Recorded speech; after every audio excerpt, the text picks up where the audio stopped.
Chaque semaine, il lit la presse et la commente. C'est son avis. Bonjour Logan. Bonjour à tous. Et on commence donc par partir aux États-Unis où un père de famille refuse l'exécution de son fils. Oui, Le Point nous fait vivre cette tragédie de l'intérieur. Nous sommes en décembre 2003, la famille Whitaker sort dîner. Elle se compose du père, Kent, Tricia, sa femme et les deux fils Bart et Kevin. Ils partent fêter en avance le diplôme universitaire de Bart. À leur retour au domicile familial, ils sont brutalement pris pour cible par un tireur. Tricia, 51 ans et Kevin, 19 ans, sont fatalement touchés. Kent, le père, est grièvement atteint et Bart, pour sa part, a reçu une balle dans le bras. Les policiers pensent dans un premier temps à un cambriolage, puis au fil du temps, près d'une année, ils découvrent que l'attaque sanglante avait été planifiée par le fils survivant, dont la blessure faisait partie de la mise en scène. Bart avait engagé un tireur pour exécuter sa famille et avoir l'héritage de plus d'1 million. Aujourd'hui, sur son lit d'hôpital, le père, le thorax perforé, Kent Whitaker, se bat contre l'exécution de son fils tueur, de sa femme et de son deuxième fils, un père qui explique a su pardonner.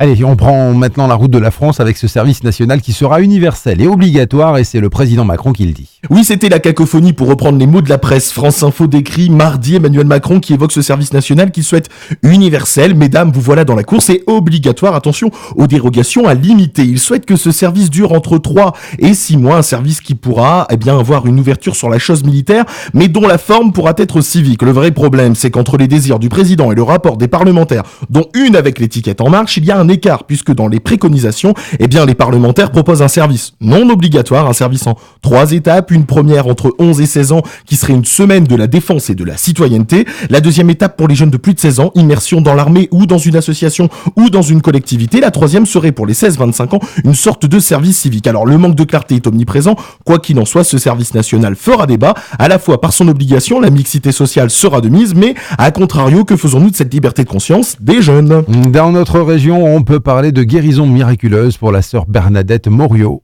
En 2008, la sœur Bernadette Morio circulait en fauteuil roulant, notamment à cause de douleurs lombo-sciatiques. France Info nous explique qu'à l'époque, on lui propose un séjour à Lourdes, chose à laquelle elle n'avait jamais songé. Elle n'allait à Lourdes que pour accompagner des malades, mais en aucun cas pour guérir. Après 6 jours passés à Lourdes, elle revient à Beauvais. Un soir, elle est seule dans sa chambre et sent une détente, un bien-être, de la chaleur dans son corps. Elle le dit: tordu, mon pied s'est redressé, je pouvais bouger, j'avais plus mal. Une miraculée, chacun mettra son propre avis ou sa croyance derrière tout ça. Et enfin, direction l'école Pasteur de Rouzy où Clément Rémiens faisait son retour. La Voix du Nord nous parle du retour de ce jeune acteur dans son école primaire et la rencontre des élèves. Près de 10 ans après avoir quitté cette école, Clément Rémiens, originaire de Rouzy, a 20 ans et l'un des acteurs de la série phare de TF1 Demain nous appartient. C'était l'occasion pour lui de retrouver aussi Karima Azouz, son institutrice avec qui il a débuté le théâtre. Il se souvient de son premier rôle, le Prince Charmant, une institutrice qui, elle, est un peu devenue fan au cours des années de son ancien élève.